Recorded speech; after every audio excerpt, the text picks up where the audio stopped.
এটা পরে ভালো লাগছে, ভালো লাগছে, ব্যথাটা একটু কম আছে।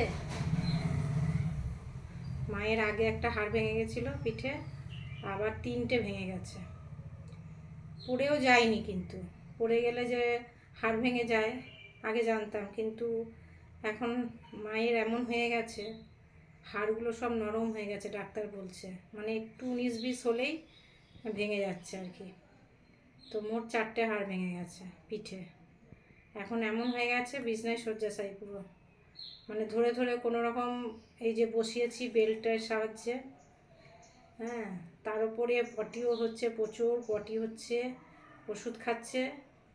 মানে শরীর একদম, এত সুন্দর শরীর ছিল, সুস্থ ছিল, একটা হাড় ভেঙেছিল তবুও চলতে ফিরতে পারছিল, আবার 3টে হাড় ভাঙার পর একদমই মানে বিছনায় পড়ে গেল।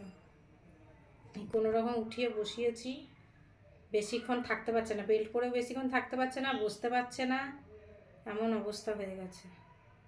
এখন জানি না কতদিনে সুস্থ হবে। আর একটা ইঞ্জেকশান দেওয়া হয়েছে, 6 মাস অন্তর একটা করে ইঞ্জেকশান, 10,000 টাকা দাম।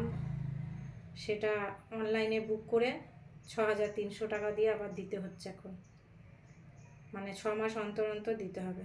ডাক্তার বলেছিল প্রতিদিন দিতে, কিন্তু প্রতিদিন তো নিতে পারবে না, সেই জন্য 6 মাস অন্তর একটা করে দিতে হবে। এখন দেখা যাক কতটা কি হয়।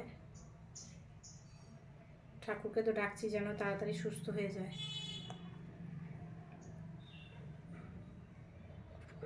কি বলবো, বলার কিছু নেই আর।